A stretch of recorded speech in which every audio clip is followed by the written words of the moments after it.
young woman climbs a forbidden tower under a starry sky. Elara, an apprentice astronomer in ancient Mesopotamia, defies her mentor to reach the summit of the great ziggurat. The night is moonless, the air still and cool against her skin. She knows this climb could end her studies and exile her from the only home she has ever known. But a new pattern in the heavens calls to her, a celestial event she believes holds a secret that could elevate her entire civilization. Her theory is simple, yet revolutionary. The stars are not just static lights, but guides, and understanding their motion is the key to a greater future. By the end of this story, you will understand how the human drive to reach for the sky can forge alliances, topple old beliefs, and build legacies that last for millennia. We will uncover what the ancients truly knew about the cosmos and how one person's defiance can change the world. Where are you listening from right now, and what does the sky look like where you are? What would you risk to uncover a truth that could change everything? The heavy door to the observatory chamber scraped open. Master Anu stood silhouetted against the lamplight, his face a mask of stern disappointment. His voice was low and cold as he demanded to know why she had defied the temple's most sacred rule. Elara's heart hammered against her ribs, but her words did not falter. She spoke of the wandering light, the star that moved against the fixed tapestry of the heavens, a sign she believed foretold a great shift, a coming age of either turmoil or profound discovery. Anu listened, his silence more intimidating than any shout. He called her theories reckless, a distraction from the precise, sanctioned duties of recording planetary cycles. Yet a flicker in his eyes betrayed a hidden intrigue, a scholar's curiosity pricked by the anomaly she described. His judgment, however, was swift and severe. She was banished from the ziggurat's heights, her access to the polished bronze mirrors and graduated measuring rods revoked. From dawn until dusk, she would now haul water and grind grain with the other laborers, her mind separated from the stars she longed to understand. The punishment was a kind of exile, each day of grueling ground-level labor, a test of her resolve. Her hands grew raw, while her mind raced across the night sky. The conflict tore at her. Master Anu had given her a home, a purpose. To disobey him felt like a betrayal of that sacred trust, yet her conviction was a fire that would not be extinguished. The celestial pattern she had seen was real, and to ignore it felt like a deeper, more profound betrayal of truth itself. So, under the cloak of night, she began her secret work. Using a discarded shard of pottery and charcoal from the cooking fires, she scratched star maps onto flat stones. A length of twine and a weighted knot became her crude measuring device. It was a fragile rebellion, conducted in stolen moments. The risk was immense. If discovered, she would not merely be punished. She would be cast out from the scholarly community entirely, her name stripped from the temple records. Yet she persisted, becoming the only soul tracking the path of that mysterious, wandering star. One evening, as she etched a new cluster of dots into a damp clay tablet by the dim light of a single torch, a commotion arose at the temple gate. A traveler, his robes dusty and his features sharpened by a long journey, was speaking urgently with the guards. He had come from a distant land, following the same celestial signs that filled Elara's secret charts. He He carried with him a plea for knowledge and a warning that would pull her isolated quest onto a far wider stage. The traveler's name was Kalen, and his words cut through the temple's quiet order like a desert wind. He spoke of a brilliant wanderer in the western sky, a star his own people had tracked for months, their observations recorded on papyrus scrolls in a land Elara knew only from traders' tales. He had crossed dangerous territories, not for trade or tribute, but for confirmation. He sought an alliance of minds, a secret collaboration to decipher a celestial message their rulers, fearful of the unknown, would surely forbid them from sharing. His proposition was both an answer to her silent prayers and a trap laid by her deepest fears. Every instinct warned Elara to refuse.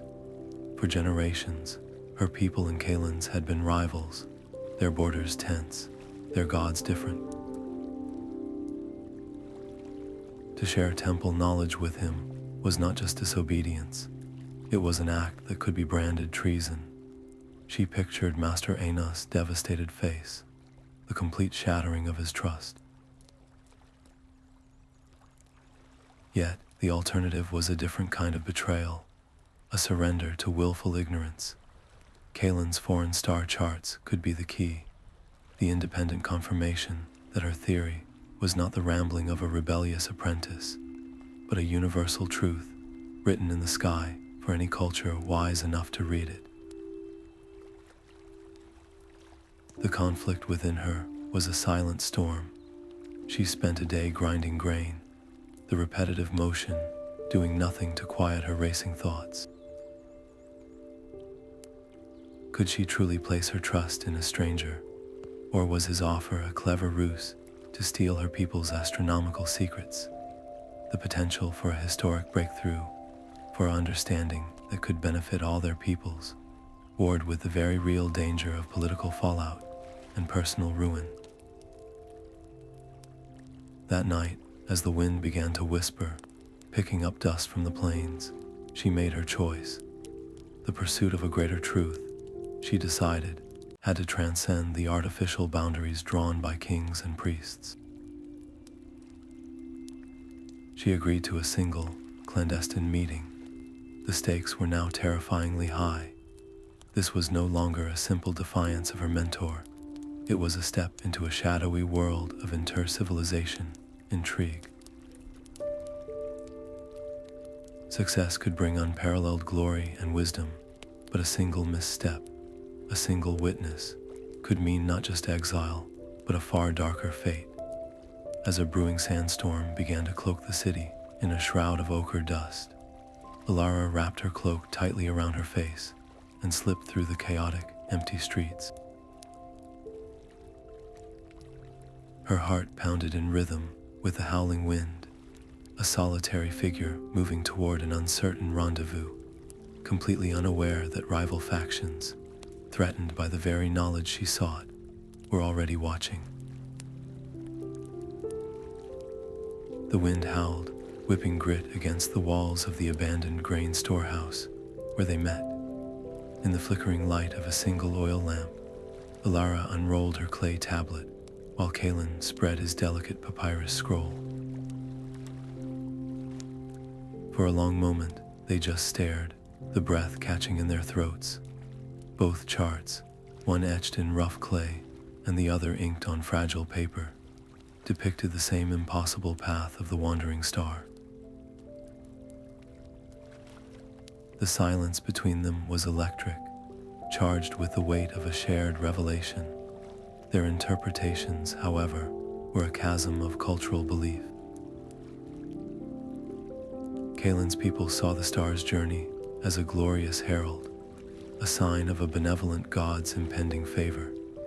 Elara's temple teachings branded it a dire omen, a portent of famine and conflict.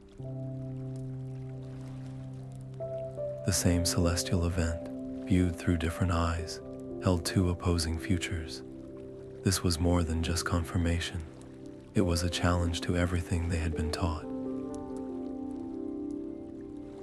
Then, tracing the star's path across both charts, they saw it. The pattern was not a straight line, but a subtle looping curve. Working together, their minds racing, they extrapolated its future course, and then, with a shared, dawning awe, they traced it backward. The path repeated. This was not a singular, unprecedented event. It was a cycle, a celestial clock with a rhythm that stretched back further than their oldest records. This single realization threatened to unravel their entire understanding of time and the cosmos, suggesting the heavens moved with a predictable, mechanical precision their priests had never acknowledged. A sudden, sharp clang of metal on stone echoed from the alley outside. They froze. The rhythmic tread of a temple guard patrol was just beyond the thin wooden door. In that heart-stopping instant, all cultural divides vanished.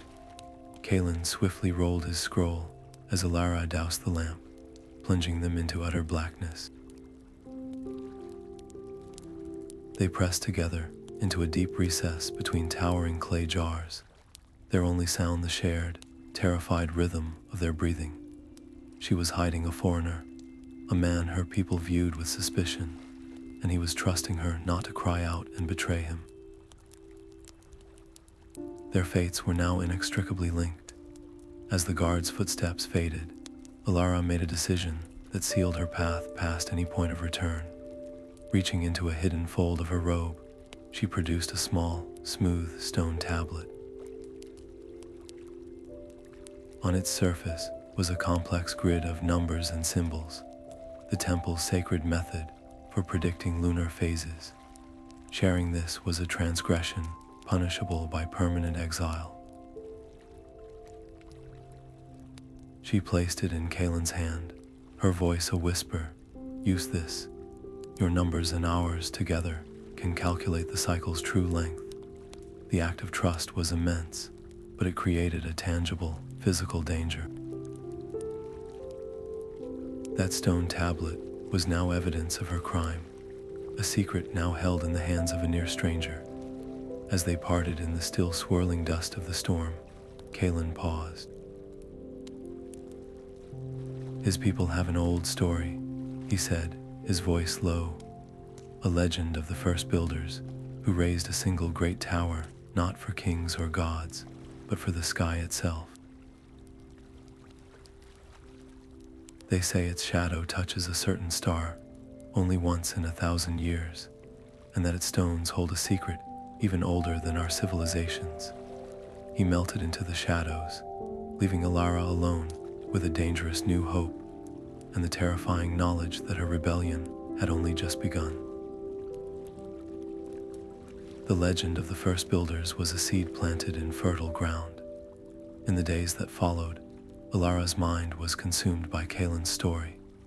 She moved through her daily labor in a daze, the rhythmic grinding of grain mirroring the grinding of her thoughts. The Sky Reachers, the name alone sent a shiver through her, a feeling entirely different from the cold fear of disobedience. This was a pull, a deep and resonant curiosity. She began a quiet, desperate search, scouring every accessible tablet and scroll in the lower libraries, the ones meant for junior scribes and historical records, not celestial prophecy. Her hands, still raw from work, now traced faded cuneiform in the dim light of evening. She found them not in grand astronomical texts, but in fragmented trade ledgers and half-forgotten creation myths. They were whispers, really, mentions of a people who came before, who built not for kings, but for the cosmos itself.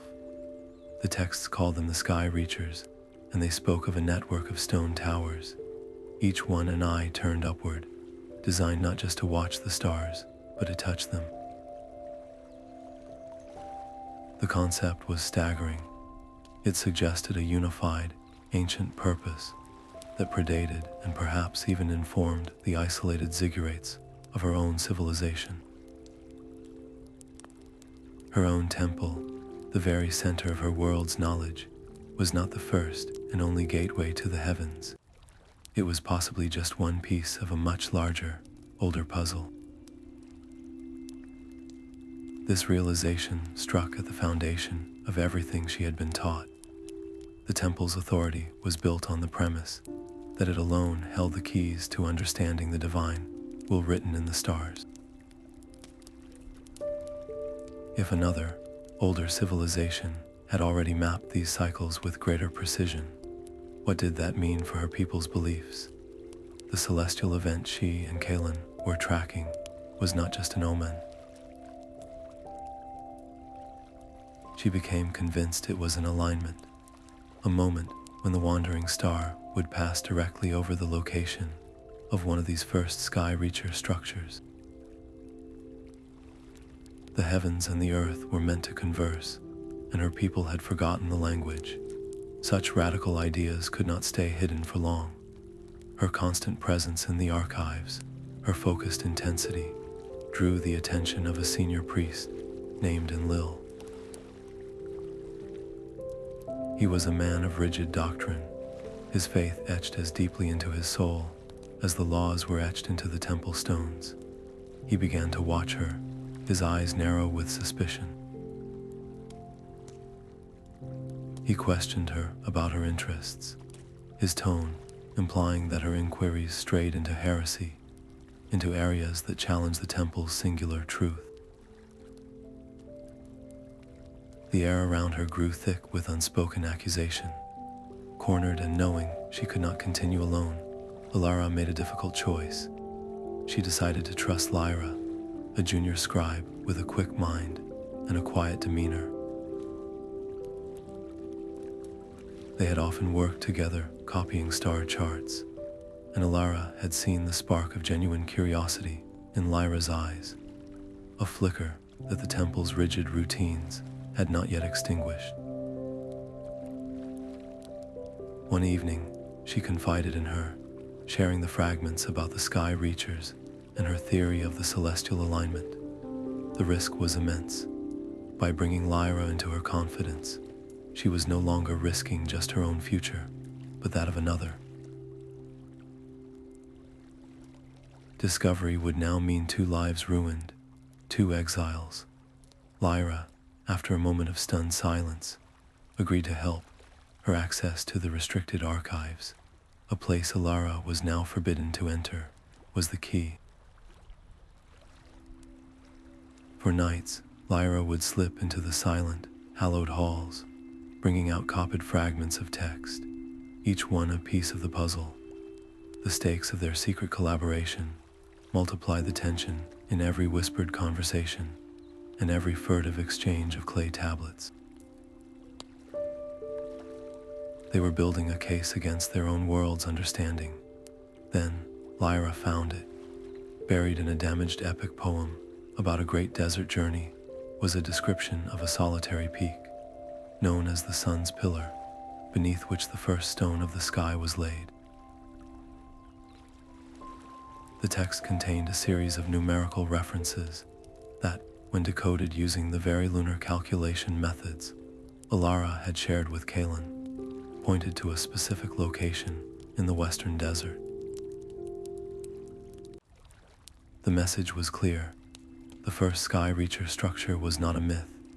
It was a destination, and with the celestial alignment fast approaching, the need to reach it transformed from a scholarly dream into a desperate, daring plan for an expedition. Planning a journey of this magnitude required more than just courage. It demanded a web of careful lies. Under the guise of conducting a survey of Western trade routes, a task sometimes assigned to junior scribes, they began to gather their supplies. Lyra used her access to the archives to copy maps of the desert, her hand steady despite the tremor in her heart. Kaelin contributed his knowledge of the harsh landscapes between their 2 lands, advising on the necessary amounts of water and durable food. Their cart was carefully packed, astronomical instruments hidden beneath bundles of common trade goods and rolls of blank papyrus meant for their fabricated survey. The final, most dangerous step was the travel authorization. They needed the temple seal. One moonless night, Lyra slipped into the scriptorium after the evening prayers, her breath held. The heavy stone seal, used to stamp official documents, lay in its ceremonial case. Pressing it into a blank wax tablet felt less like an act of scholarship and more like a crime, the impression, a permanent mark of their transgression.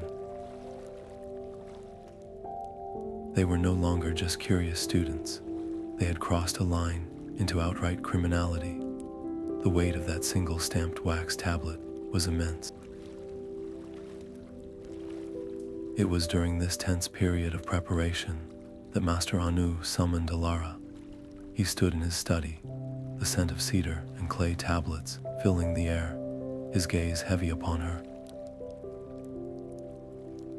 He spoke of her recent absences from her labor duties, her distracted demeanor, and her troubling inquiries into what he called forbidden histories. His voice was not angry, but deeply concerned, and that made the lie she had to tell all the more painful. She looked directly into the eyes of the man who had been her teacher and guardian, and spun the tale of the trade route survey, her voice carefully even. She saw the flicker of doubt in his eyes, a profound sadness that questioned not just her words, but her character. He did not accuse her, he simply dismissed her, and in that silent dismissal, Elara felt a chapter of her life close forever. Leaving his study, her decision was immediate and absolute. They had to leave now. The window for their discovery was slamming shut. They were no longer merely rebels against tradition. They were fugitives from the very institution that had raised them. Failure would no longer mean simple exile. It would mean facing the full, organized wrath of their respective institutions. A punishment that could mean a complete and permanent separation from all they had ever known. At dawn, under the thin, pale light of a rising sun, the trio passed through the city gates. Their story was one of a pious pilgrimage to a minor shrine in the foothills, a common enough journey to avoid immediate suspicion. The cart creaked, its wheels rolling over the dusty road, laden with hidden instruments and a fragile, desperate hope. With every step, the city faded behind them, its towering ziggurat shrinking against the vast, empty horizon ahead. The desert sun was a merciless, white-hot eye. Each day, the heat rose in shimmering waves from the sand, a suffocating blanket that made every breath a conscious effort. At night, the temperature plunged, leaving them shivering under a canopy of stars so clear and sharp they felt close enough to touch. They navigated by those stars, Elara's knowledge of the constellations, their only reliable map.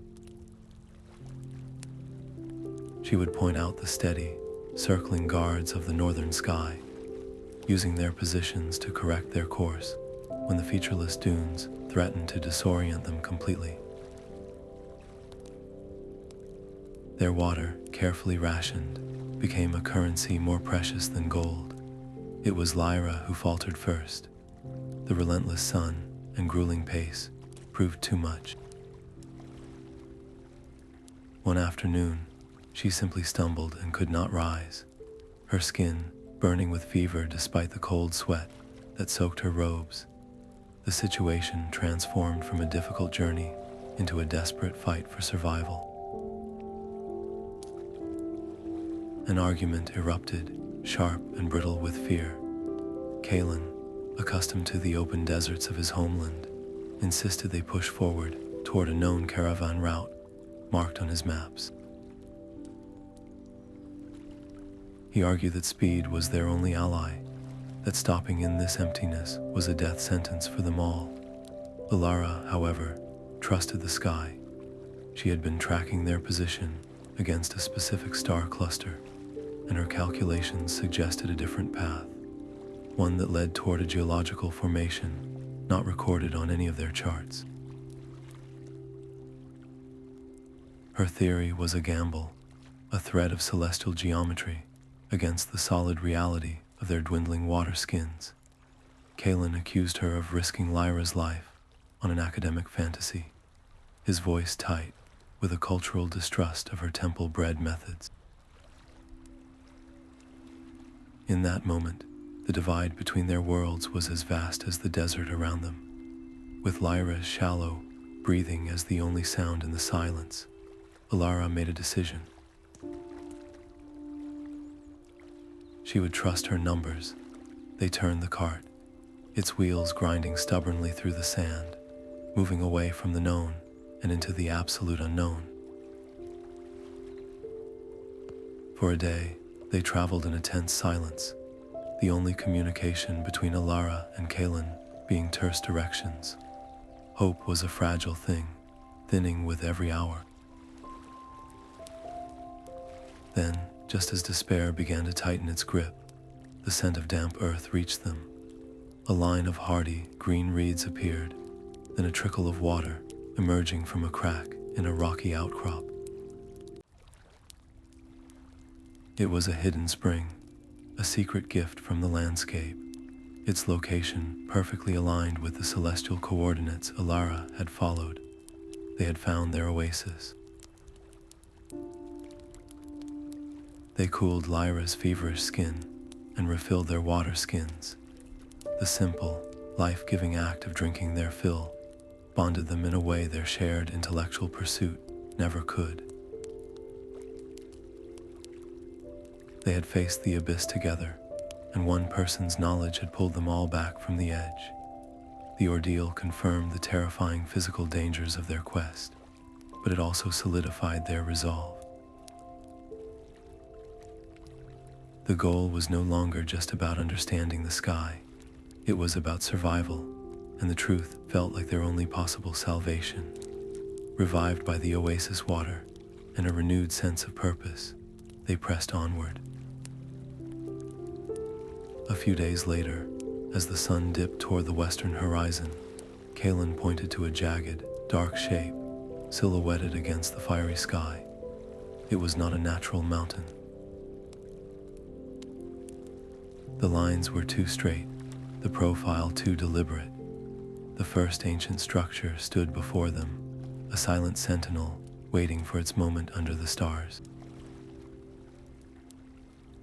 The structure ahead was not merely old, it was ancient in a way that defied comprehension. Its stones were weathered into soft curves by millennia of wind, yet their alignment was unnervingly perfect, the corners pointing precisely north, south, east, and west. Scattered across its upper surfaces were funnel-like openings of polished black stone, each one aimed like a silent eye at a different point in the heavens.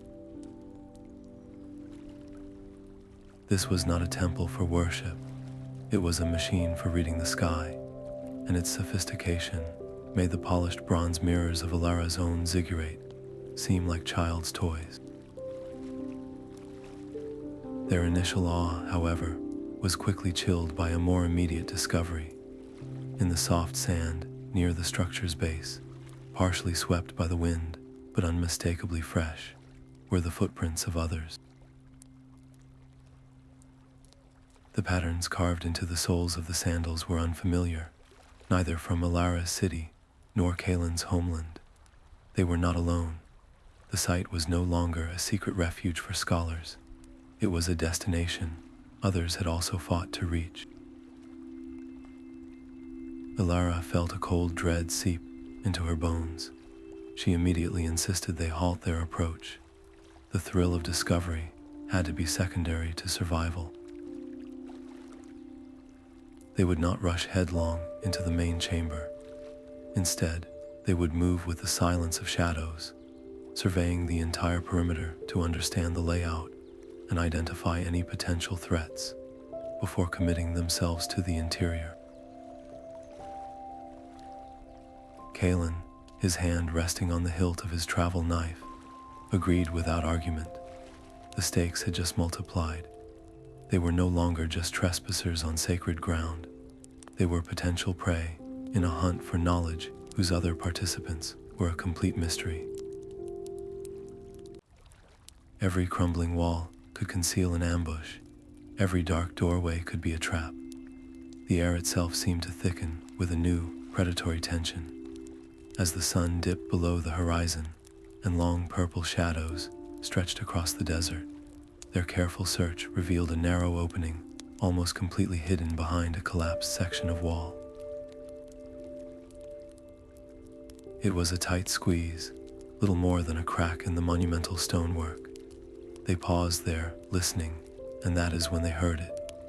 From deep within the heart of the ancient structure, a faint, rhythmic humming sound emanated, a low vibration that seemed to resonate not in their ears, but in the very marrow of their bones. The humming was not a sound, but a vibration in the stone beneath their feet, a deep resonance that seemed to pull them forward through the narrow crack and into the heart of the ancient structure.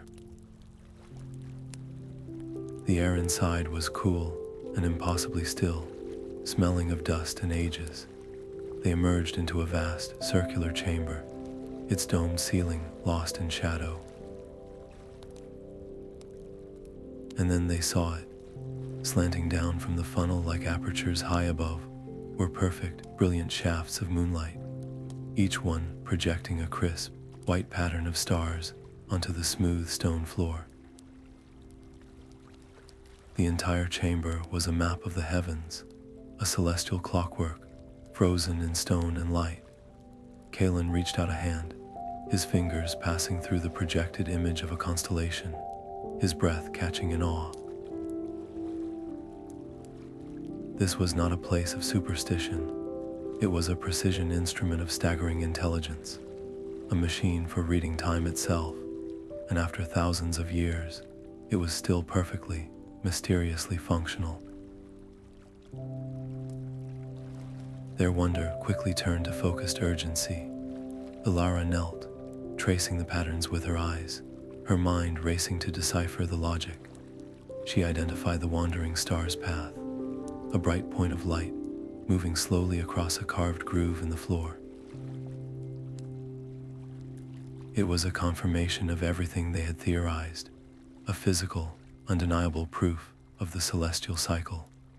In her excitement, Lyra leaned against a central plinth, a stone pillar covered in unfamiliar glyphs. A deep, grinding sound echoed through the chamber, and with a final, thunderous thud, the main entrance they had used was sealed by a massive, seamless slab of rock.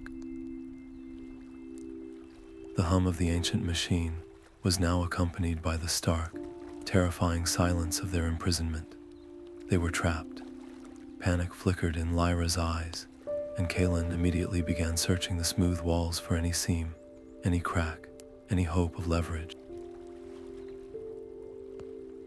The air already felt thicker, the precious light from the star, shafts their only source of illumination, and they realized with a new dread, their only source of breathable air. Elara closed her eyes for a moment, pushing down the cold fear rising in her chest. She could not let it consume her. Master Anu's voice echoed in her memory, not in anger, but in a lesson from long ago. The sky does not panic, he had told her. It moves with purpose. She opened her eyes, her voice calm and firm. Stop. We are not searching for a door. We are reading a message. The exit is in the pattern. Her certainty cut through their fear.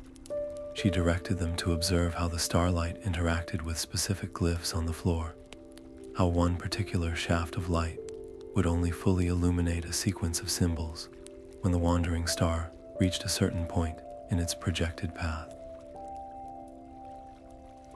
It was a lock, and the moving sky was the key. They had to align a series of movable stones on the floor with the progressing light, a task that required perfect timing and an unshakable trust in Elara's celestial calculations. Their survival now depended entirely on the very knowledge that had brought them here. Every failed alignment felt like a step closer to a final, silent end in the darkness. The light in the chamber began to dim imperceptibly as the night wore on, a constant, chilling reminder that their time was limited. Working together, their movements synchronized by shared desperation, they shifted the heavy stones. One by one, they clicked into place as the wandering star's light touched them. With the final stone aligned, a mechanism hidden deep within the walls groaned into life.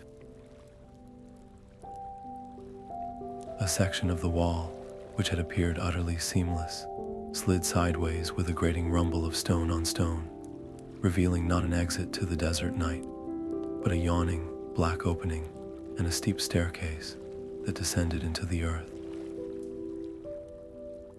A cold, damp breath of air washed over them, carrying the scent of deep stone and immense age. Their escape was not freedom, but a descent into the unknown darkness below. The staircase descended into a profound, echoing darkness, the air growing colder and heavier with each cautious step. At its base, they found a chamber that stole the breath from their lungs. This was no tomb, but a vast, silent engine. Intricate lattices of crystal, clear as ice, were woven through frameworks of untarnished bronze, their surfaces humming with a faint, residual energy that made the fine hairs on their arms stand on end.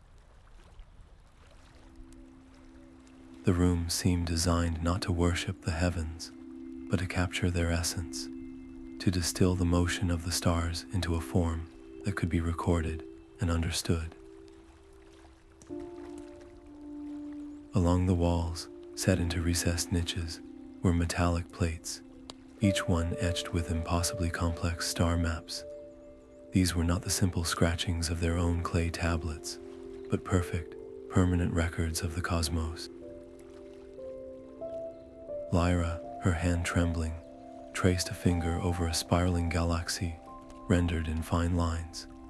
The maps detailed a grand, repeating cycle of cosmic convergence events, a celestial calendar on a scale their own civilizations could never have conceived. The sheer scope of the knowledge was humbling. In his awe, Kalen reached out to adjust a crystalline lens, thinking to better illuminate one of the central plates. The moment his fingers brushed the cool stone, a soft click echoed through the chamber. From hidden vents in the ceiling, a fine, shimmering mist began to pour into the room, not of water, but of a pale, sleep-inducing dust. It filled the air with a sweet, cloying scent, and a deep, immediate lethargy began to press down on them. Their minds grew foggy, their limbs heavy. There was no time for a full investigation, no chance to study the rest of this mechanical wonder. Elara's training kicked in through the gathering haze.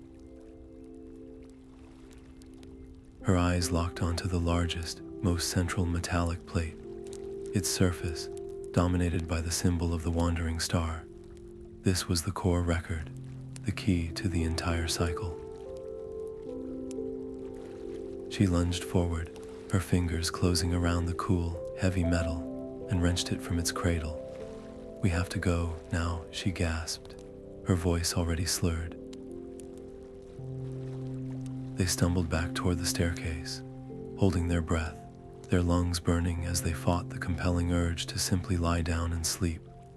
They burst back into the main starlit chamber, the plate a heavy, cold weight in Elara's arms. It was tangible proof, an artifact of a lost science that could rewrite history, but the cost was immense. The low hum of the machinery had ceased, replaced by an absolute, final silence. The ancient defenses were active, and the lower chamber was now almost certainly sealed forever, its deeper secrets lost to them. The dust they had inhaled left them disoriented and weak, their thoughts swimming as they staggered through the main entrance and out into the cool desert night. They stood for a moment, gulping the clean air, their world spinning, and then they saw them, pinpricks of light, moving steadily across the plain, resolving into the unmistakable glow of torches. A search party from their homeland had found them, their silhouettes stark against the night, and their journey of discovery was about to collide with the judgment they had fled. The torchlight flickered across Master Aina's face, revealing not the stern anger Elara expected, but a deep, weary concern. He stood with a contingent of temple guards, their postures rigid, blocking the path back to the world they knew. His gaze fell upon the heavy metal plate, clutched in her arms, its alien sheen a stark contrast to the weathered desert stone. "You will hand over that artifact, Elara," he commanded, his voice low and heavy. "It is a blasphemy, a thing not of our world or our gods. To spread its knowledge is to sow chaos." The guards took a step forward, their hands resting on the hilts of their ceremonial blades. In that moment, Elara faced a choice that felt like a physical tear in her spirit. To surrender the plate was to condemn a truth millennia in the making to be locked away in some dark vault, forever suppressed by fear. To defy him was to be branded a heretic and arrested, her life's work ending in chains and disgrace. He had not come in rage, but out of a protective dread, believing their reckless quest would lead them only to ruin or spiritual corruption. His words were a painful echo of the very teachings he had given her, a clash not of right and wrong, but of two different kinds of loyalty. She looked from his pained face to the exhausted, trusting eyes of Lyra and Kaelin, then down at the plate in her hands. This was not a moment for defiance, but for revelation. Slowly, deliberately, she did not clutch it tighter, but instead held it out toward him, not in surrender, but as an offering. "Master," she said, her voice raw with fatigue and emotion, "this is not heresy. It is a legacy. The builders of this place were not our enemies. They were our teachers. We have been trying to read a single sentence from a book they left behind, a book about the rhythm of the heavens that belongs to all of us." She turned the plate so the moonlight caught the etched lines.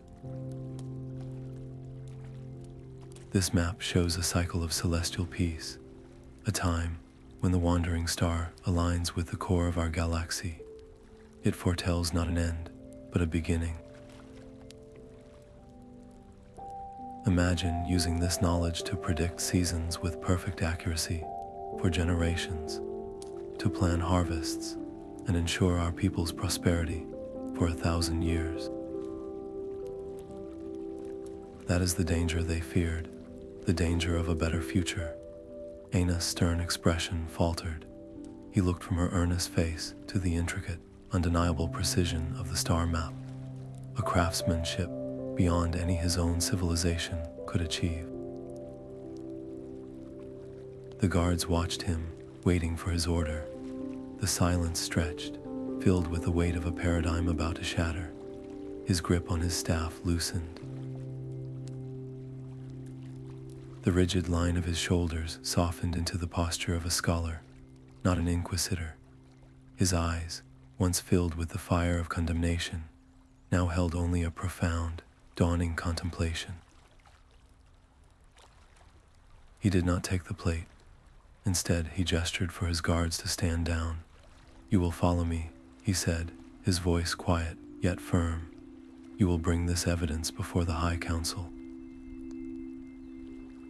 You will testify to everything you have seen, the fate of this discovery, and your own.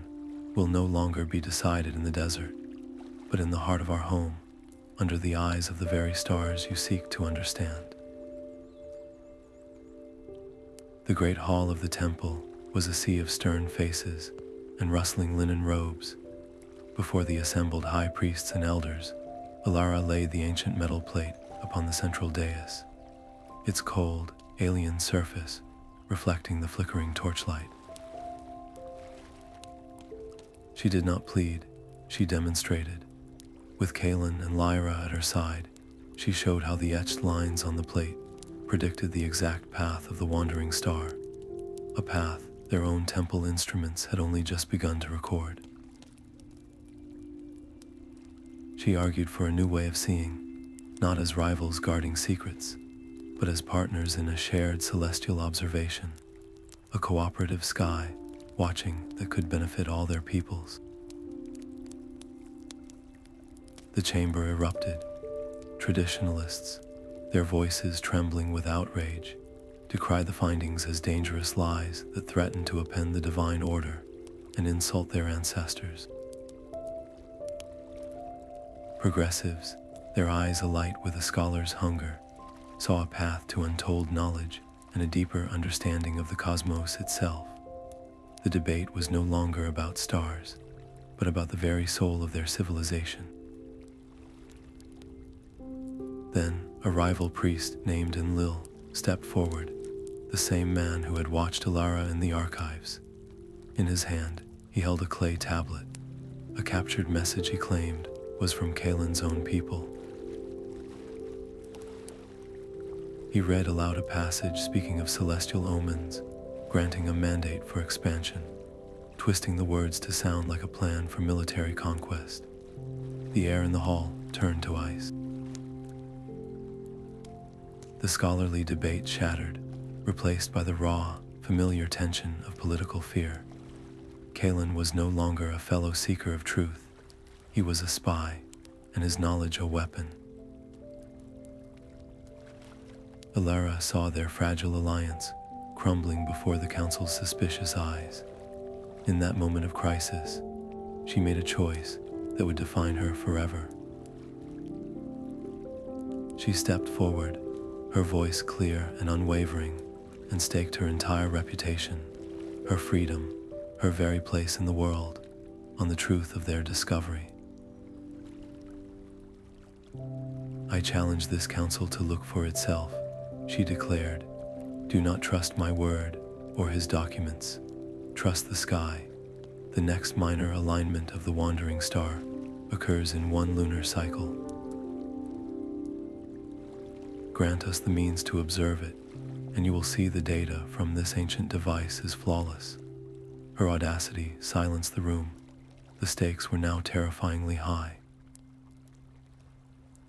The council, after a tense, hushed deliberation, agreed to a test, but the terms were severe. Failure would mean permanent exile for Elara, Lyra, and Kalen, cast out into the desert with nothing. Yet success carried its own profound danger, for it would prove their institutions wrong and ignite a cultural revolution that could reshape their world. With a narrow and deeply divided vote, the council granted them a single, precious lunar cycle and a bare minimum of resources. They were sent from the hall not as celebrated pioneers, but as condemned scholars on reprieve, racing against the turning of the heavens and the weight of entrenched skepticism. The race against the moon's cycle began with a frantic, clandestine energy. They converted a small, unused courtyard into their workshop, its walls lined with hastily drawn diagrams on animal skins and papyrus.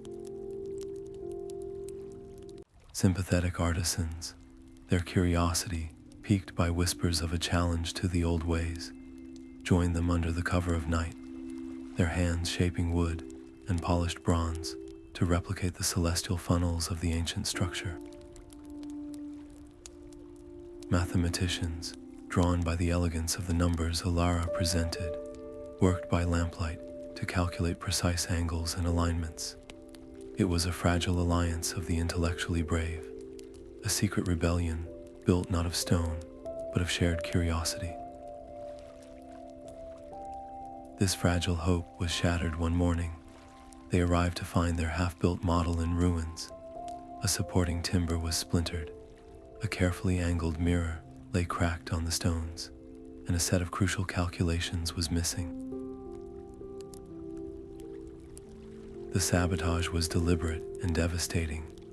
The deadline, already terrifyingly close, now seemed impossible to meet. A cold suspicion settled over the group. The sabotage required knowledge of their layout and schedule. The leak had to be from someone who had access, someone they had trusted. Accusations hung unspoken in the air, a poisonous mist. Eyes inevitably drifted toward Kalen. His foreign origins made him the easiest target for the fear and prejudice simmering just below the city's surface. He faced the distrust not with anger, but with a weary resolve. "My people have as much to lose from ignorance as you do," he stated, his voice firm. "We seek a future built on shared sight, not on stolen secrets." This act of fear only proves why we must succeed. His defense was logical, but the emotional rift within their small team was now a tangible danger. Confronted with secrecy's failure, Elara made a radical choice. If working in the shadows made them targets, then they would operate in the full light of day. She ordered the workshop's gates thrown open, inviting the public to witness the reconstruction. The project was no longer a secret. It became a public spectacle, a daily drama unfolding in the city's main square. Citizens gathered to watch the strange apparatus rise, their murmurs a mixture of skepticism and awe. Guards, initially sent to monitor them, found themselves unconsciously protecting the site from the jostling crowd. The pressure was now immense, a weight bearing down on every hammer strike and every adjusted angle. The entire city was their audience, their judge. Every stumble, every delay, was met with a wave of public commentary. Supporters brought them food and offered encouraging words, while detractors shouted accusations of heresy from the edges of the crowd. Their every move was scrutinized, magnifying the stakes of their endeavor beyond mere exile and into the realm of historical legacy.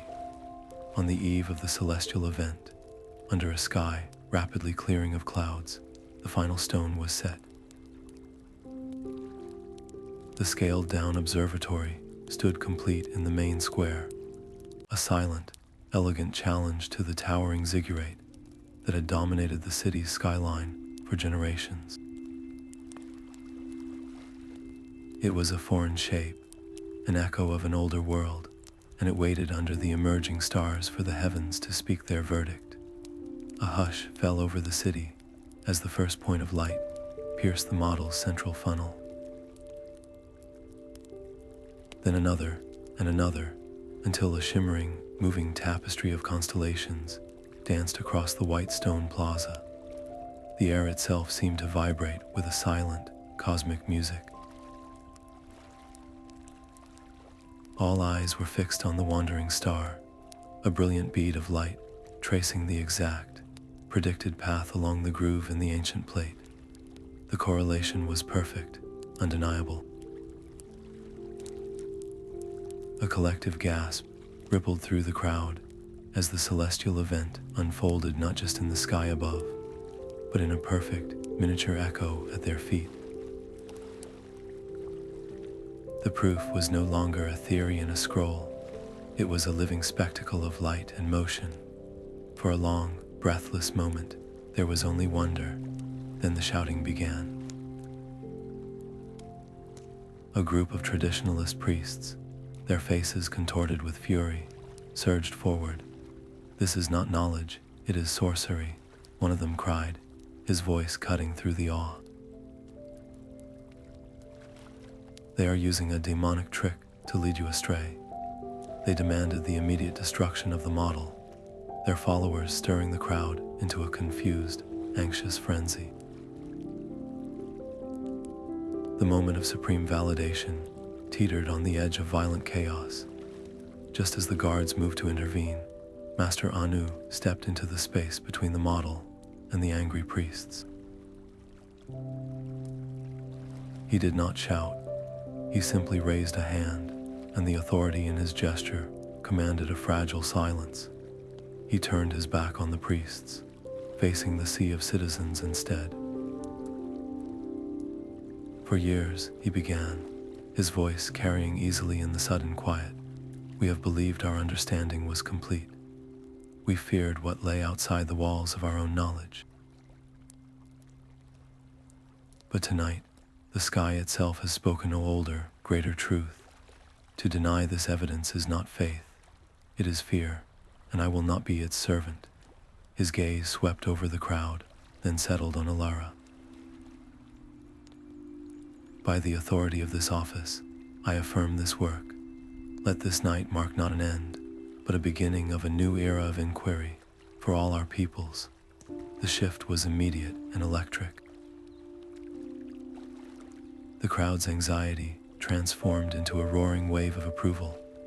The old guard, their power broken by Ana's very public defection, could only watch, their influence dissolving in the face of celestial fact.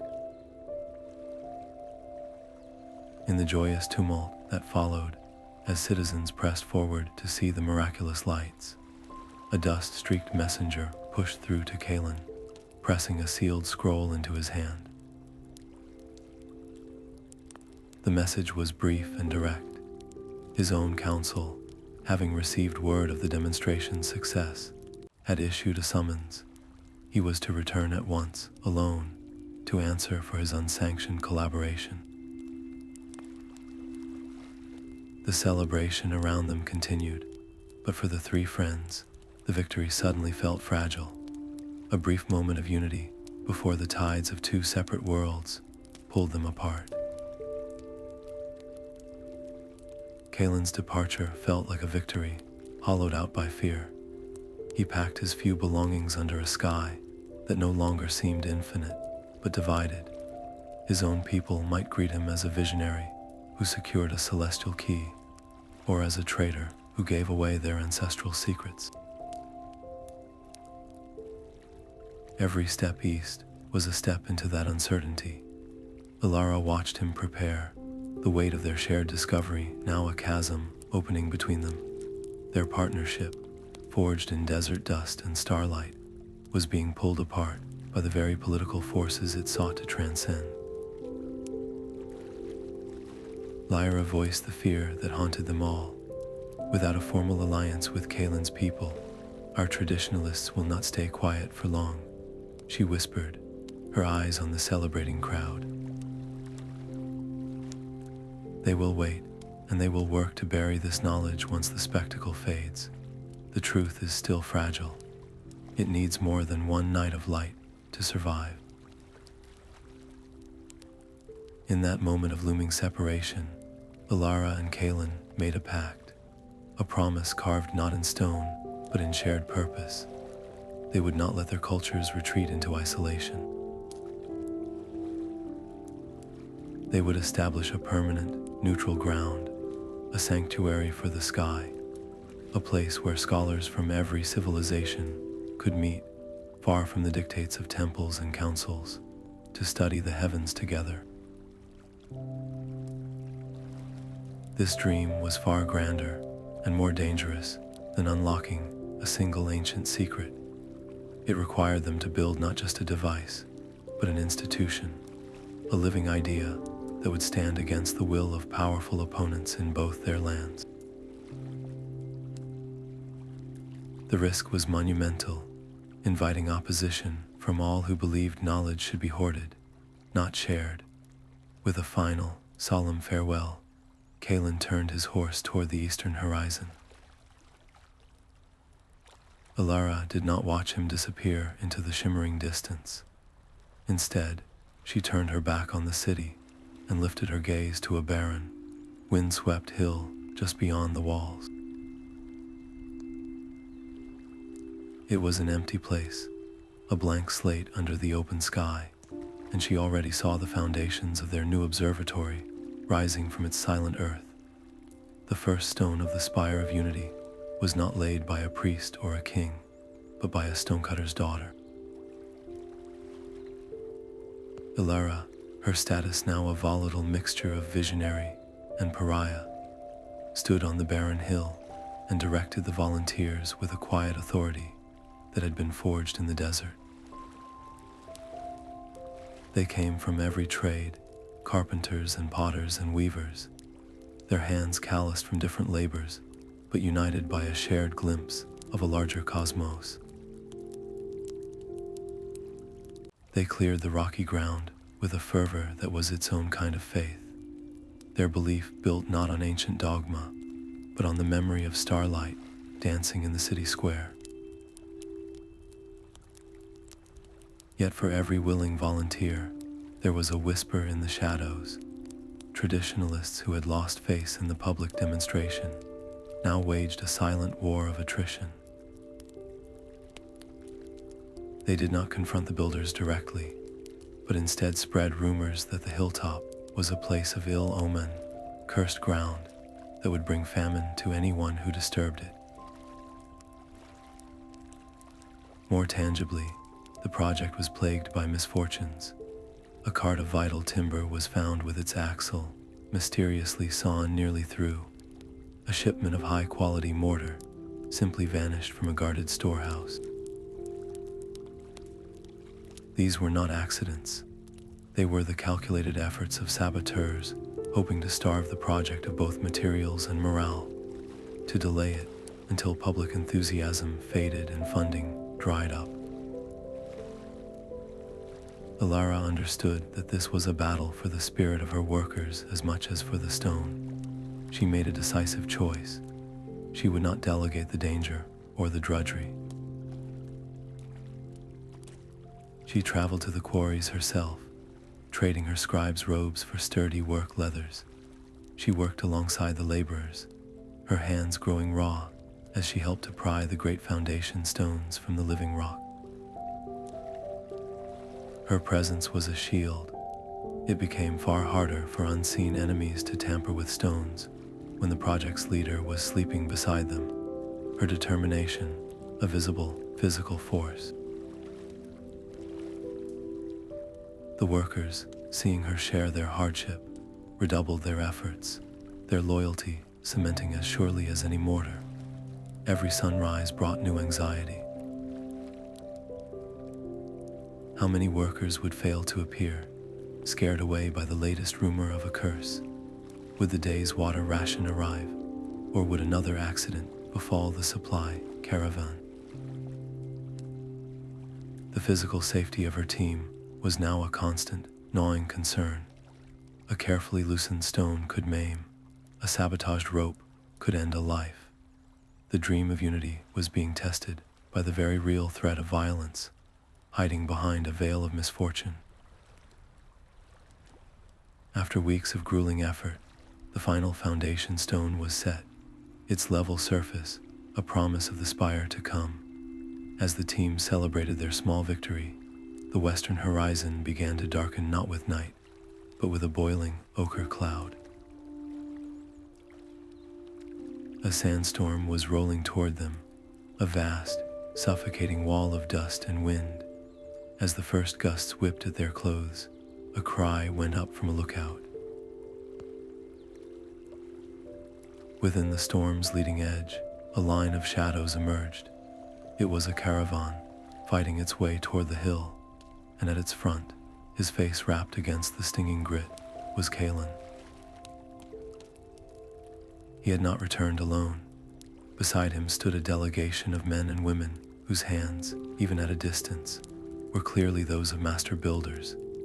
Kalen's arrival with a full delegation of foreign engineers transformed the hill from a lonely outpost into a vibrant, chaotic crossroads. Their tools were strange and wonderful. their measuring devices of polished crystal and fine brass, far more precise than the simple chords and weighted stones of Elara's people.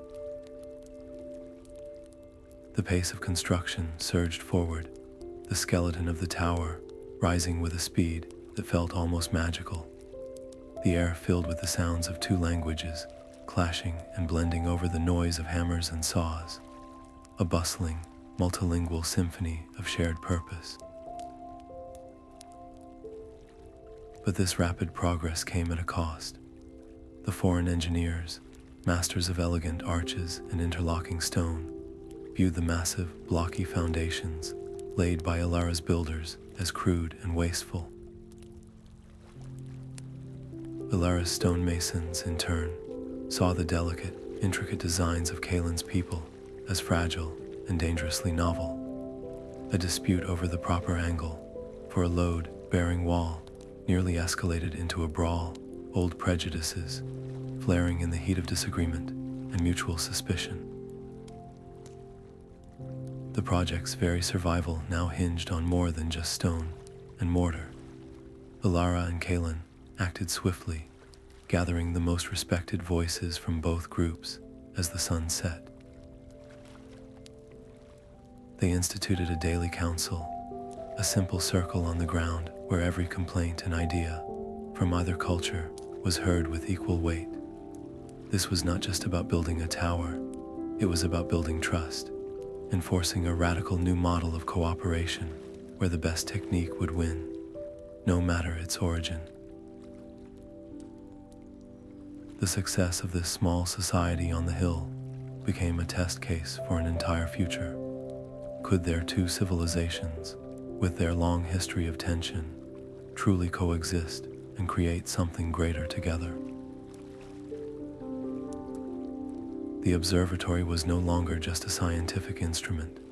It was a living symbol of that fragile, audacious possibility.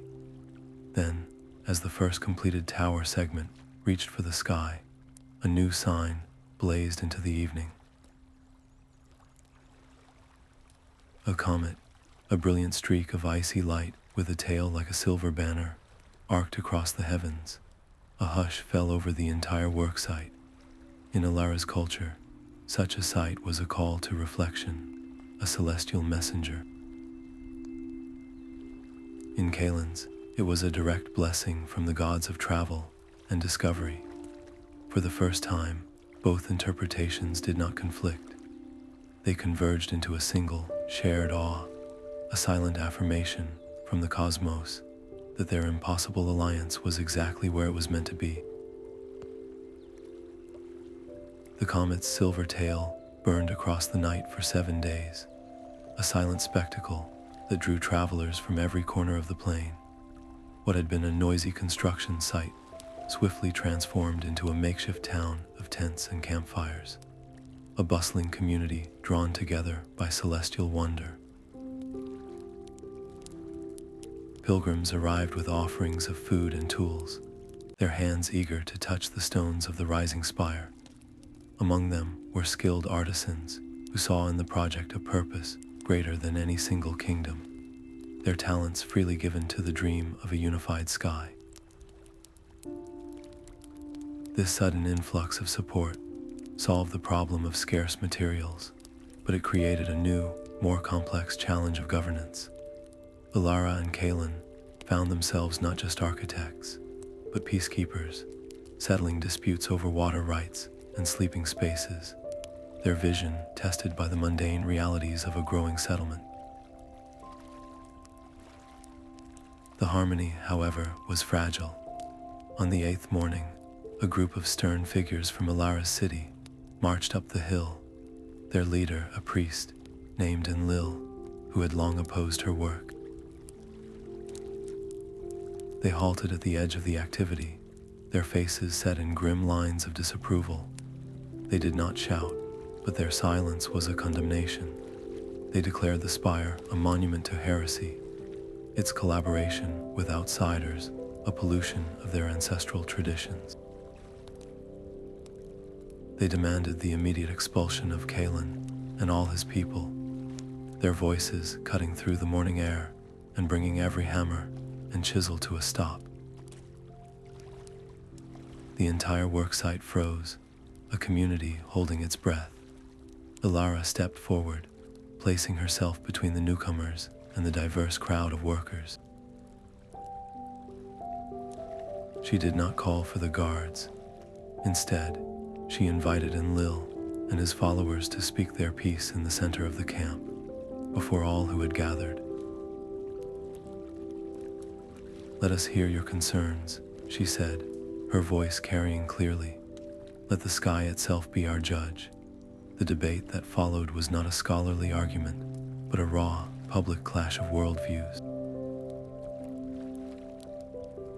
Enlil spoke of purity and the danger of lost identity, his words appealing to a deep, primal fear of the unknown. When he finished, Elara did not refute him point by point.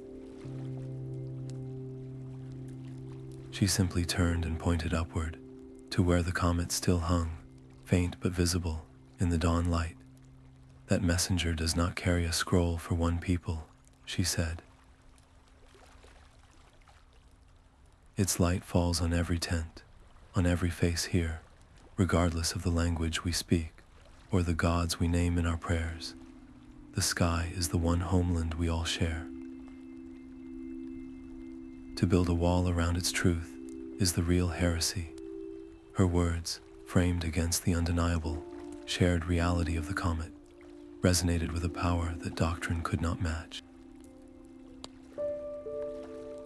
The tension did not vanish, but it shifted. The protesters, confronted not with hostility, but with an unshakable, inclusive vision, found their certainty wavering. They had no answer for a truth that belonged to everyone. Though they were not converted, their anger was diffused.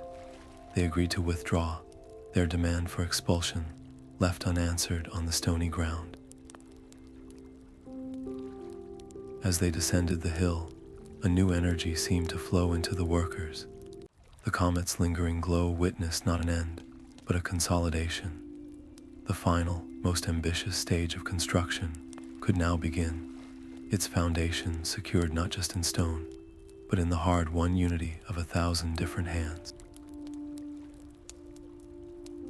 The polished crystal lens, a perfect circle of captured light, was the final piece of the dream. As it was hoisted by a complex system of ropes and pulleys, every eye on the hill followed its slow, deliberate ascent.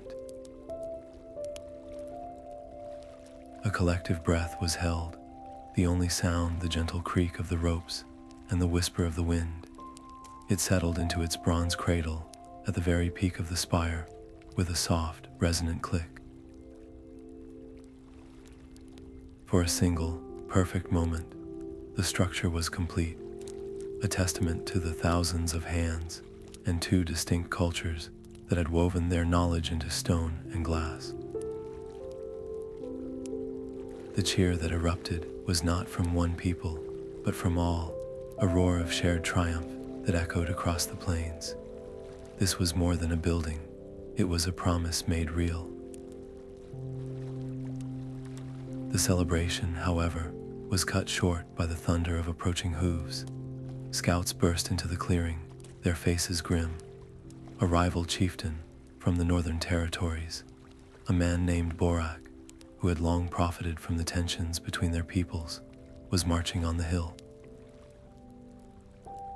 He saw their alliance as a direct threat to his power, and he brought with him a small but fierce army, intent on reducing their spire to rubble. Fear, cold and immediate, swept through the crowd. The choice before Elara and Kalen was stark. They could abandon the ceremony and prepare for a battle they were not equipped to win, or they could stand their ground. They looked at the faces around them, at the masons and engineers who had laid down their tools to take up arms, and they made their decision. "We will not meet his violence with our own," Elara declared, her voice carrying over the anxious murmurs. "We will meet it with the light we have built." The ceremony would continue. It was a breathtaking gamble, a bet placed on the moral power of their creation over the brute force of aggression. As Borak's warband crested the nearest ridge, their spears glinting in the late afternoon sun, the lens at the pinnacle of the spire found its first target. The setting sun, dipping low on the horizon, struck the crystal, a beam of pure, concentrated light, brighter than any torch, lanced out from the summit. It did not strike the army, but instead painted a brilliant, shimmering path on the ground directly between the two forces. The advancing soldiers recoiled, their horses shying away from the sudden, heavenly fire. In that stunned silence, the beam shifted, caught by the precise angles of the crystal, and projected a vast, shimmering map of the known stars onto the dusty plain itself, a tapestry of light laid at the feet of the would-be destroyers. The projected cosmos, a silent, majestic truth, asked a question more powerful than any war cry. The beam of pure, celestial light did not strike the army down. It enveloped Chieftain Borak and his standard bearer in a dazzling, golden radiance, a halo of impossible origin that caused their horses to rear in panic. The advancing line of warriors ground to an immediate, stunned halt. Spears, meant for a charge, wavered and dipped as men shielded their eyes, not from pain, but from awe. Murmurs of divine favor and celestial warning rippled through their ranks. The pragmatic chieftain, a man who trusted steel over superstition, found his own certainty crumbling.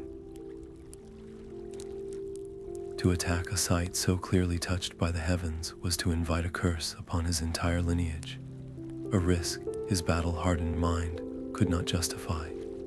In that frozen moment of confusion, Elara and Kaelin made a choice that defied all logic of war.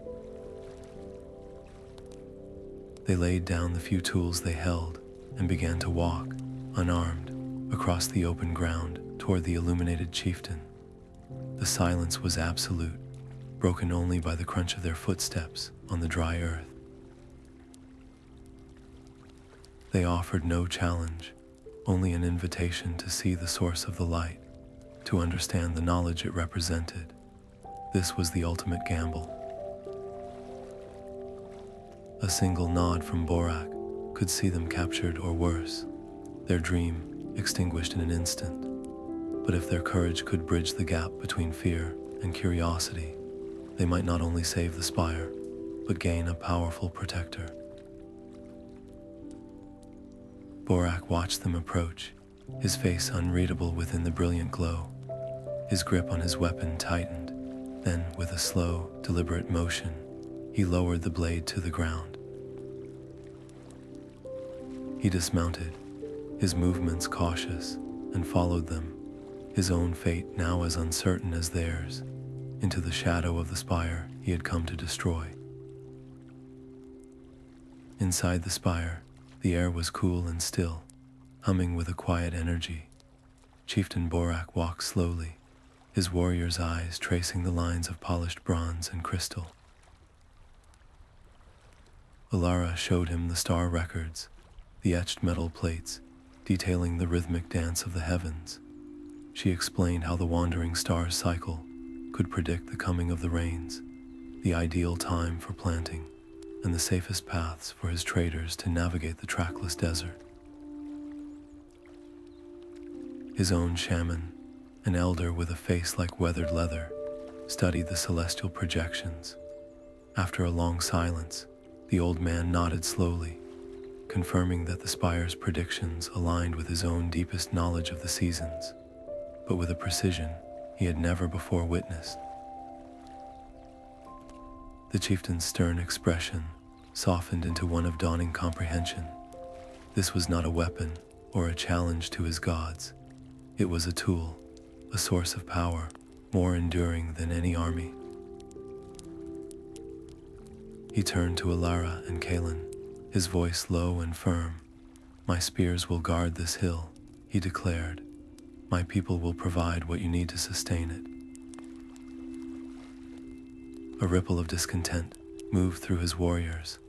One, a younger man with a scar across his cheek, stepped forward. He argued that aligning with these outsiders, these builders of strange towers, would make them weak, dependent on the knowledge of others. The chieftain's reply was swift and absolute. He silenced the man with a look, his authority a palpable force in the chamber. He would not let the fears of a few blind his people to a future of certainty and prosperity. This alliance would stand. Seeing the chieftain's conviction, Elara saw a path to make it permanent. She proposed that his tribe send their most promising young minds to the spire, to learn its ways and contribute their own unique wisdom. They would not be mere guests, but apprentices, their futures woven directly into the fabric of the project. Borak agreed, understanding that this exchange would bind their fates together far more securely than any temporary pact. The spire was no longer just a partnership between two civilizations, but three. Its strength grew, its foundation now secured by a powerful new protector. Yet this success brought its own intricate challenges. Governing this expanded alliance required a more delicate balance, a council that could hear the voices of farmers, scholars, and warriors alike. With the threat of immediate violence now transformed into a pledge of protection, a palpable sense of anticipation settled over the entire community. All attention turned toward the spire's first great test, a celestial event that would be witnessed together, a shared moment of truth under the open sky. The appointed night was so clear, the stars felt close enough to gather in your hands. Representatives from all three civilizations stood together on the spire's main observation platform, their breath misting in the cool air. Elara, Kalen, and Chieftain Borak stood shoulder to shoulder, their hands jointly guiding the polished bronze arm that aimed the great crystal lens toward the eastern horizon. Tonight, the wandering star would pass directly in front of a distant, red-hued giant, a celestial handshake they had all predicted using the ancient plates. The air hummed with a shared, silent anticipation, the only sound the soft clicks of the recording instruments as they were prepared to capture the event. For the first time in known history, three rival peoples were about to witness the cosmos, not as a source of division, but as a shared truth. Then came the grinding screech of metal on stone. The finely calibrated lens mechanism, so smooth just moments before, seized completely. A pin holding a crucial gear had sheared off, jamming the entire assembly. Panic flashed across the faces of the assembled leaders. The planetary trance, it was mere minutes from beginning. Without the lens, they would see the event, but they could not measure it, could not record the precise data that was the entire point of this fragile alliance. The credibility of the spire and the partnership it represented was about to dissolve into public failure. Arguments erupted in hushed, frantic tones, each culture blaming the other's tools and methods for the fault. In the midst of the chaos, Lyra did not look at the broken machine. Her eyes were closed, her fingers tracing invisible lines in the air. She had spent weeks studying the etchings on the salvaged metal plate, memorizing the schematic of a similar focusing mechanism used by the first builders. Her voice cut through the noise, calm and certain. "The central spindle is not meant to be locked," she said. "It requires a counterweighted oscillation to maintain alignment during a slow transit. Her suggestion defied all their standard engineering principles. It was a risk, a theory pulled from a forgotten language, but with no other option, they worked together in the near darkness, Kalen holding a torch, while Elara and one of Borak's smiths fashioned a temporary counterweight from a water skin and a length of rope. With seconds to spare, they rigged the unconventional fix. The mechanism groaned, then began to move with a slow, steady sway. The red giant did not dim as the wandering star began its passage. Instead, the lens, now oscillating gently, filtered the light into a brilliant, shifting spectrum of color that painted the entire observation platform. The data flowed, the instruments recording a perfect, predictable curve. In that shared, breathtaking wash of celestial light, the last remnants of political posturing melted away. Chieftain Borak, a man who had never trusted anything he could not hold in his hand, let out a soft chuckle of pure wonder. He clasped Kalen's shoulder, a gesture of respect that transcended language.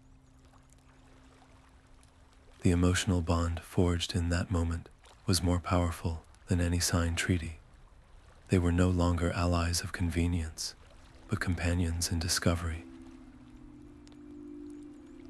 As the transit ended and cheers finally broke the silence, a lone messenger, his robes dusty from a hard ride, pushed through the celebrating crowd. He went directly to Elara, his face solemn.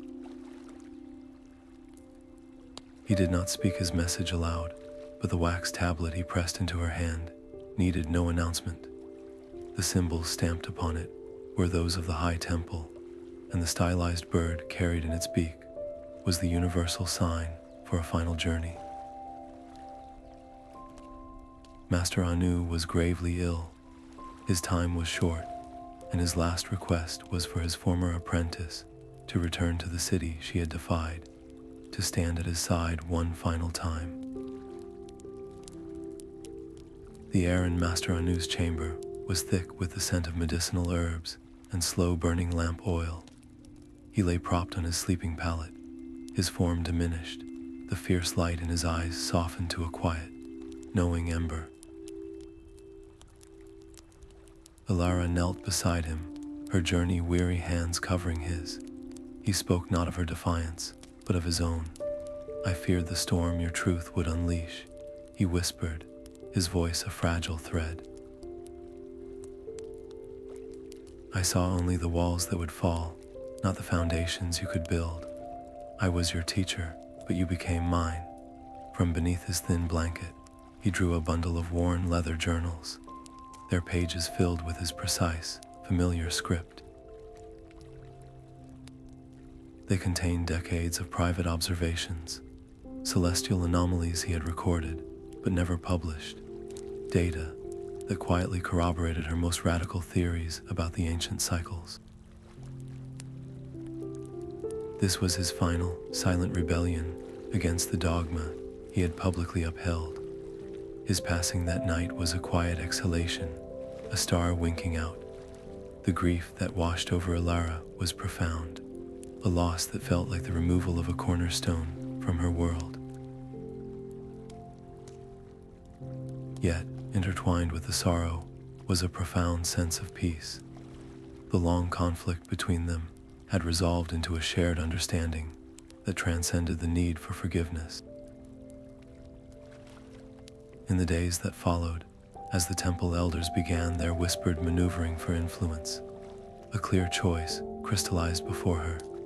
She could remain, using Anu's legacy and her own hard-won credibility to fight for change from within the temple's ancient walls. Or she could return to the hill, to the spire that represented the future he had ultimately blessed. The decision came to her not as a struggle, but as a clarity. Her purpose was not to repair the old vessel, but to steer the new one, to remain would be a lifetime of political battles, a compromise of her vision. The spire demanded her whole heart. By choosing the hill over the temple, she made the spire of unity something entirely new. It was no longer an offshoot of her civilization or a joint project with Kalen's people. It was now a sovereign entity, an independent sanctuary for knowledge. This freedom from any single ruler or high priest was its greatest strength, but it also stripped away the formal protection of an established power. Its safety would now depend entirely on the strength of its alliances and the perceived value of its work. When she returned to the bustling community on the hill, the weight of Anu's journals in her pack felt less like a burden and more like a compass. She found Kalen not at the construction site, but in the quiet of their fledgling scriptorium, surrounded by scrolls. He looked up, his eyes holding a shared understanding of her loss, and then he smiled, pushing a sheet of papyrus toward her. On it were the first lines of a formal charter, a proposal for a permanent, open league of sky watchers, bound not by land or leader, but by a shared commitment to the stars. The words of the charter were not written in ink, but forged in the heat of a dozen different arguments. Elara, Kalen, Lyra, and the chieftain's shaman gathered around a single sheet of polished bronze, their styluses poised over the soft wax coating. The first principle was the easiest to agree upon, a vow that all knowledge gained under the spire would serve only peaceful purposes, a direct repudiation of the fear that had driven Borak to their gates. But then the real debates began. Who would lead when the founders were gone? Kalen argued for a single, strong director to ensure efficiency, a model his people understood. The shaman insisted leadership must be a circle, a rotating council drawn from all member cultures, a concept that felt dangerously chaotic to the others. Lyra, her voice quiet but firm, proposed a system where authority was earned not by title, but by the merit of one's ideas, a notion so radical it silenced the room. They argued for days over how to share resources, how to admit new members, and most dangerously, what to do if a discovery made within these walls directly contradicted the sacred teachings of a member civilization. The charter was not a simple set of rules. It was a blueprint for a new kind of society, and every clause felt like a step into an unknown future. The tension was a physical presence in the room, a testament to how deeply their old world loyalties were ingrained. In a moment of profound decision, Elara set down her stylus. She looked at each of them in turn, her gaze steady. "We are building a home for questions, not a fortress for answers," she said. "If we cannot trust each other with the truth, then this spire is already a ruin." Her words broke the deadlock. They agreed to the rotating council, embedding their hard-won trust into the very structure of the League. They included a clause that any discovery challenging a cultural belief would be presented not as a refutation, but as an alternative perspective for shared contemplation, a delicate balance between truth and respect. The stakes of their success were now monumental. If the wider world rejected their charter, the spire would remain a beautiful, isolated anomaly. But if it was accepted, it could become a seed, a model for a civilization built not on borders and suspicion, but on collaborative wonder. The final version was inscribed permanently onto the bronze plaque, the letters deep and clear. As the last symbol was carved, a call came from the watchtower. A caravan was approaching, its banners a mosaic of colors and emblems from lands near and far. The first official apprentices had arrived, drawn by the spire's growing legend. They stood at the entrance, their young faces a mixture of awe and uncertainty, looking up at the bronze words that would now define their lives. The experiment was over. The work had truly begun.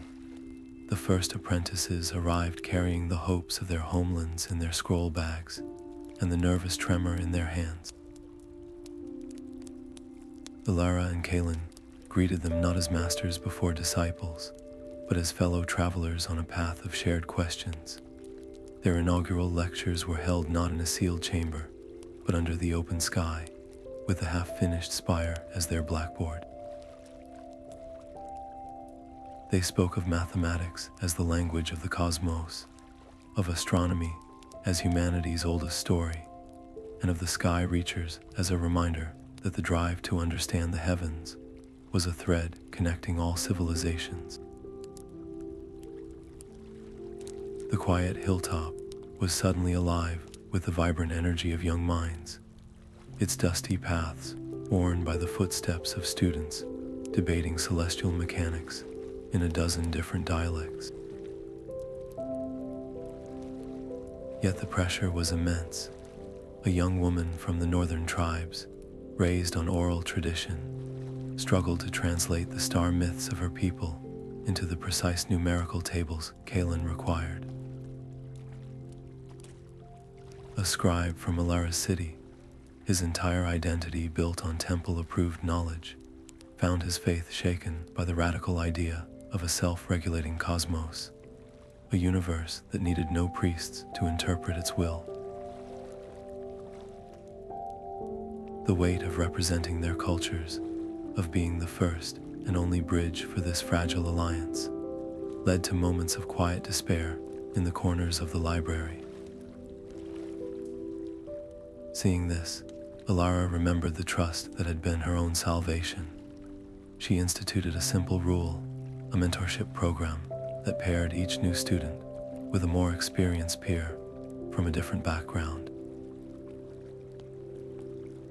A stonemason's son from the chieftain's lands now spent his evenings helping the struggling scribe visualize geometric proofs with string and stakes. In return, the scribe helped him record his people's star lore with the precision of formal writing. This web of support, mirroring the founder's own alliance, began to transform the academy from a collection of individuals into a true community, a living organism of shared knowledge. The success of this first class was everything. Their failure would mean the League would be remembered as a beautiful, failed experiment, its charter a forgotten inscription on a bronze plaque. Every lesson, every moment of understanding was a brick laid in the foundation of a new future. One clear night, during a routine observation session, a young apprentice from a distant coastal village noticed something the senior scholars had missed. He called the others over, pointing to a faint, flickering light in a constellation they used for navigation. It was a variable star, its rhythm unrecorded in any of the ancient plates or their own nascent charts. In that moment, the students were no longer just learners. They had become discoverers, their young eyes adding a new point of light to the map of human knowledge. The new star's discovery was not just a point of light, but a beacon for the entire League. Elara and Kalin verified the young apprentice's observations with a profound sense of pride, their own instruments confirming the subtle, rhythmic flicker in the dark expanse. In a ceremony under the open sky, they presented the students with polished stone tablets, officially recording the find under the collective banner of the spire. The apprentices, once nervous newcomers, were suddenly local heroes, their names whispered with reverence in the bustling camp. Their achievement was tangible proof. that their sanctuary was not merely preserving old knowledge, but actively expanding the map of the heavens for everyone. Yet triumph quickly revealed a familiar fault line. The question of a name for the star sparked a debate that echoed the founder's own early struggles. A scribe from Elara's city proposed a name from an ancient epic poem, a hero who guided lost travelers. A young woman from the northern tribes insisted it be called the Watcher, after a protective spirit from her people's oral traditions. Kalen's own students put forward a word from their language meaning the unifying thread. The discussion grew heated, each name carrying the weight of a cultural legacy, each refusal feeling like a personal rejection. The old divisions, so carefully bridged by the founders, threatened to crack open once more over a single word. The students, however, had learned their lessons in more than just astronomy. They had absorbed the spirit of the charter through their shared meals and late-night study sessions. Without consulting their teachers, they convened their own council. After a long night of discussion, they came forward with a proposal that left the founders humbled. They suggested a compound name, weaving syllables from each of the three major traditions into a new, harmonious word that meant, roughly, the guide of shared paths. It was clumsy to some ears and novel to all, but its meaning was unmistakable. This was not a name from one past, but a name for a shared future. This small act of diplomacy, born entirely from the next generation, proved the League's ideals were taking root in fertile ground. The students had not just avoided conflict, they had created a new tradition, setting a precedent that would guide the naming of comets, asteroids, and craters for centuries to come. They demonstrated that the future of the Spire was secure, not in the hands of its founders, but in the hearts of those they had taught. Watching them, Elara felt a chapter of her own life gently close. The time for building with stone and resolving disputes was giving way to a new task. She withdrew to the quiet of the scriptorium, a blank sheet of precious papyrus before her. It was time to build with words, to compile everything they had learned into a single, comprehensive guide for the sky builders who would surely follow. The scratch of Elara's stylus on papyrus became the quiet heartbeat of the spire. She titled her work The Builders of the Sky, and its pages wove together the precise mathematics of the wandering star, the recovered wisdom of the sky reachers, and the living, breathing principles of their own charter. It was not a dry record of facts, but a story of collaboration, a testament that the greatest discoveries are made not in isolation, but in the shared light of many minds. Copies were meticulously made by the most trusted scribes, their journeys to allied cities as carefully planned as any celestial observation. The book was meant to be a seed, carrying the spire's vision far beyond their hilltop. But old fears have long roots. In her homeland, a faction of traditionalist priests, led by the relentless Enlil, declared the book a poison to the youth and a direct insult to the ancestral gods. They demanded all copies within the city walls be seized and burned, their words sparking a new, insidious conflict fought not with spears, but with decrees and public denouncements. The free flow of information, the very lifeblood of the League, was under threat. Kalen and Lyra immediately began a delicate campaign of letters and envoys, arguing that to suppress the book was to choose willful blindness over a future of shared prosperity. The stakes were no longer about one person's reputation, but about whether an entire civilization would step into the light or slam its doors shut. In a powerful act of defiance, Elara dedicated an entire chapter of the book's final version to a subject its critics would find most offensive: collaboration itself. She, Kaelin, Lyra, and the chieftain each contributed a section, their distinct voices and perspectives laid side by side on the same page. It was a living model of the Charter's principles, demonstrating that unity did not require uniformity. The book's reception became a crucial test, a measure of whether the world was truly ready for a story of the heavens that belonged to no single temple or throne. As the last of the official copies were sealed with the League's new symbol, a wax impression of the spire encircled by stars, a commotion arose at the main gate. A delegation had arrived, their clothing styled from unfamiliar fabrics and their skin weathered by sea salt. They were emissaries from a powerful maritime nation, a people long hostile to both Elara's and Kaelin's homelands, and they had crossed treacherous waters for a single purpose: to ask for a copy of the Forbidden Book and to petition for membership in the League. The maritime envoys did not just bring a petition, they brought an entirely new sky. Unrolling their star charts on the great table in the spire's council chamber, they revealed constellations unseen from the northern deserts, brilliant southern stars that mapped the vast, empty oceans. Their knowledge was not born from temple doctrine, but from generations of surviving the open sea, their lives depending on a flawless celestial reckoning that put even the League's precise calculations to the test. Their request for membership was a quiet revolution.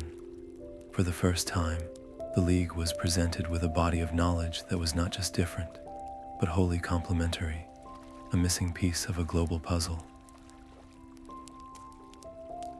The vote to accept them was immediate and unanimous, a recognition that their inclusion would complete the celestial map.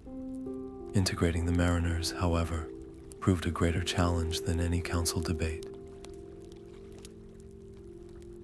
Their culture was built around the rhythms of the tide and the monsoon winds, not the fixed agricultural calendar of the inland peoples. Their navigational methods used complex knot systems and wave patterns, concepts foreign to the land-based astronomers. The League's carefully built protocols had to stretch, to become more fluid, to accommodate a people whose very concept of time was tied to the restless sea. In a decision that would redefine the League's reach, the Council agreed to fund the construction of a coastal outpost, a sister observatory perched on a high cliff overlooking the endless ocean. This was not merely a branch of the spire, but a new organ for a growing body, designed specifically to serve the mariners' needs and to study the southern stars with unparalleled clarity. The dedication ceremony for the sea spire was held at dawn, the salt air sharp and clean. As the mariners' conch shells sounded a low, resonant note across the water, Elara stood silently, watching the horizon where the sky met the sea in an indistinguishable line of blue. The dream she and Kaelin had nurtured on a dusty hill was now a multi-regional force, its influence and responsibilities expanding faster than any administrative structure could easily contain. The League was no longer a single sanctuary, but a network, and she understood with a profound clarity that the work they had begun was now larger than any one site or any single generation. It was a legacy that would have to navigate its own uncharted waters. The day of the eclipse dawned with a strange, expectant silence. The hill of the spire, usually bustling with its own purpose, now swelled with a quiet multitude. Representatives from every allied nation stood together, their colorful robes and practical travel leathers a living tapestry of the League's reach.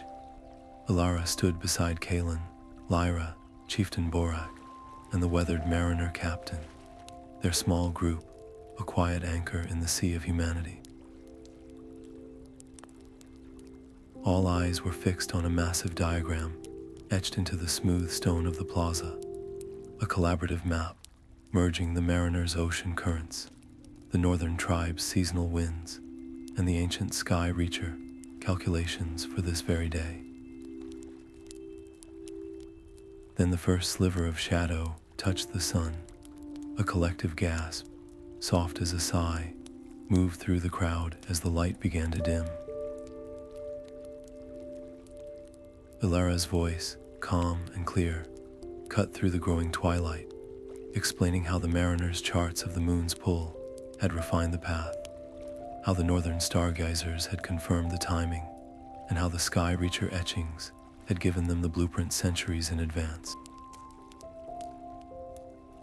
There was no single owner of this moment, no solitary genius. It was a truth built by many hands. As the world plunged into an eerie, premature night and the sun's corona blazed a brilliant white halo in the darkened sky, a profound stillness fell. In that shared, breathtaking darkness, under a celestial event that recognized no borders, the old identities of scribe, warrior, and sailor simply melted away. They were all simply witnesses to a greater order. One by one, without any prearranged signal, the representatives stepped forward. They did not swear oaths to kings or gods, but to the principle etched above the spire's entrance. They pledged their people's knowledge and their protection to the League, not as a temporary alliance, but as a permanent covenant.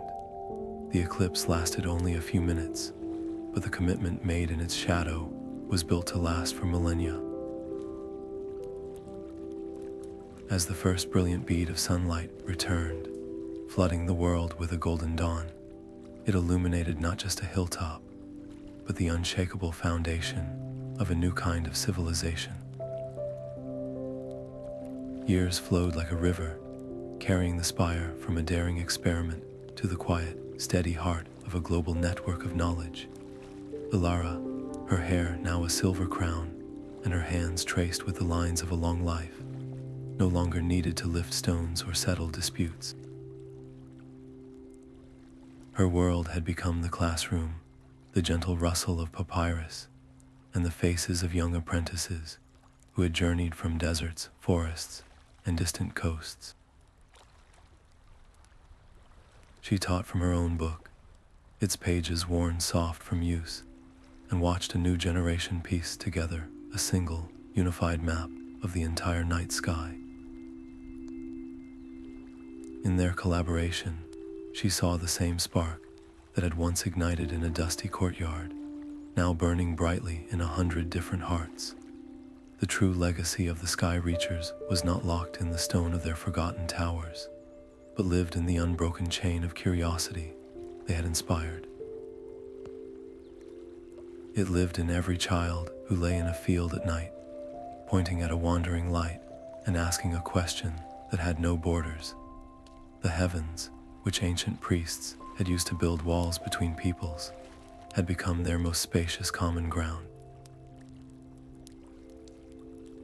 And the human drive to reach for them, to understand their silent, majestic music, continued without end, a story written not in the stars, but in the enduring human spirit that dared to look up.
you.